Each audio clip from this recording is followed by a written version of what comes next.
मित्रों नमस्कार। आज का वीडियो बनाया गया है डेंगू फीवर के मैनेजमेंट में।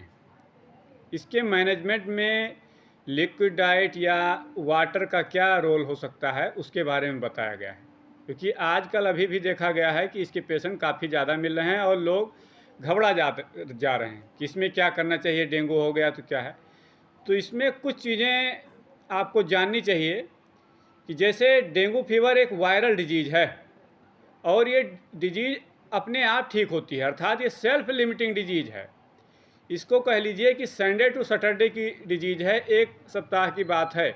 अगर किसी को संडे को फीवर आ रहा है तो सैटरडे तक आएगा, संडे या मंडे आने वाले संडे मंडे को, उसके बाद ये फीवर धीरे धीरे चला जाएगा।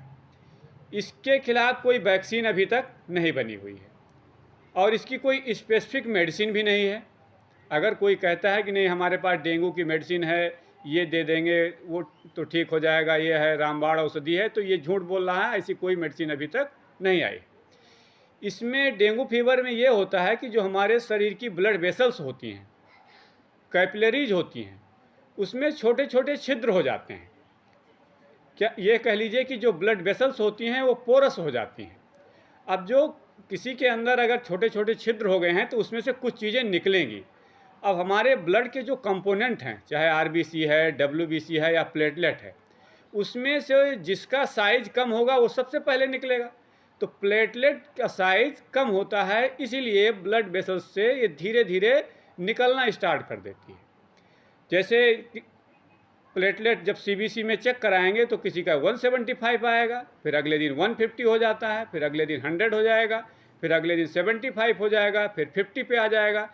फिर इसके बाद देखा गया है कि कुछ दिनों के बाद प्लेटलेट धीरे धीरे बढ़ने लगती है ऑटोमेटिक। ये कह लीजिए कि छठे या सातवें दिन से प्लेटलेट काउंट इंक्रीज करने लगता है। अब इसको मैनेज करने के लिए क्या करना है? इसके मैनेजमेंट में मेन फोकस हमको पानी पे देना चाहिए, लिक्विड डाइट पे देनी चाहिए, क्योंकि ऐसा करने से, वाटर इनटेक बढ़ाने से, वाटर इनटेक जैसा पहले ले रहे थे वैसा लेने से डिहाइड्रेशन नहीं होने पाता है। अपने शरीर को रिहाइड्रेट करिए। अगर डिहाइड्रेशन होगा तो अल्सर डेवलप हो जाएगा, और अल्सर अगर डेवलप हुआ तो प्लेटलेट काउंट धीरे धीरे कम हो रहा है तो वहाँ पे ब्लीडिंग स्टार्ट हो जाएगी, और अगर अल्सर नहीं हुआ तो ब्लीडिंग नहीं होगी। अब ये देखना है कि जो डिहाइड्रेशन है हम उसको कैसे पहचानेंगे। उसको हम सबसे, समझ लीजिए, बिगेस्ट साइन है यूरिनेशन के थ्रू हम जानेंगे कि कैसे उसका डिहाइड्रेशन है या रिहाइड्रेशन है। अगर डार्क कलर का यूरिन आ रहा है, पहले जैसे नॉर्मल आ रहा था वैसे ना आकर के डार्क कलर का यूरिन आ रहा है, तो समझिए कि पानी की कमी है। और अगर यूरिन आउटपुट कम हो रहा है, पहले जैसा नॉर्मल नहीं है या बिल्कुल नहीं हो रहा है, तब विशेष रूप से ध्यान देने की ज़रूरत है कि उसको डिहाइड्रेशन हो गया है, उसको रिहाइड्रेट करना है। अब ये क्वेश्चन उठता है कि प्लेटलेट काउंट कम हो रही है, इसको हम कैसे पहचानेंगे? तो इसका और कोई तरीका नहीं है, इसका तरीका है सीबीसी कराएंगे, कंप्लीट ब्लड काउंट कराएंगे। उसमें देखेंगे कि प्लेटलेट की संख्या कितनी है और घट रही है कि बढ़ रही है। अब वाटर भी वहाँ से लीक कर रहा है, कम हो रहा है, तो वाटर को जानने का तरीका है कि वाटर लेवल उसका कम है या डिहाइड्रेशन हो गया है। उसका एक तरीका यह है कि उसका ब्लड प्रेशर लीजिए, इसकी मॉनिटरिंग रेगुलर होनी चाहिए। अगर लो हो जा रहा है समझिए कि उसको पानी की कमी होती है। अगर मैक्सिमम रिहाइड्रेशन करेंगे तो समझ लीजिए कि डेंगू में बहुत जल्दी आराम मिलेगा, क्योंकि इसमें दवाओं का कोई मेन रोल नहीं है।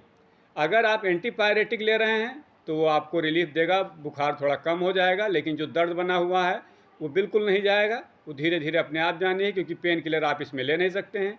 काम्बीफ्लेम या कोई और भी मेडिसिन लेंगे तो वो अल्सर को क्रिएट कर देती है, इसीलिए ब्लीडिंग हो जाती है। और अगर आप पानी ज़्यादा लेते रहेंगे तो उसके साइड इफ़ेक्ट से बच सकते हैं।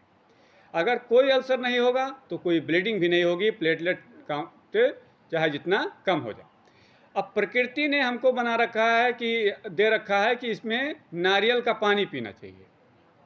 तो नारियल का पानी अगर पिएंगे तो जो डिहाइड्रेशन है वो भी नहीं होने पाएगा और शरीर जो है आपका रिहाइड्रेट हो जाएगा। इसमें इलेक्ट्रोलाइट बैलेंस भी बना रहेगा। सोडियम, पोटेशियम, कैल्शियम, मैग्नीशियम जिसकी रिक्वायरमेंट होगी वो नारियल के पानी से मिलता रहेगा। और अगर ये भी नहीं मिल पाता है तो नॉर्मल पानी पीजिए और उसमें अपने शरीर को रिहाइड्रेट रखिए। मित्रों, ये मेरा यूट्यूब चैनल है, इसको आप सब्सक्राइब कर लीजिए और अपने मित्रों में शेयर करिए जिससे उनको इसका अधिक से अधिक लाभ मिल सके। धन्यवाद।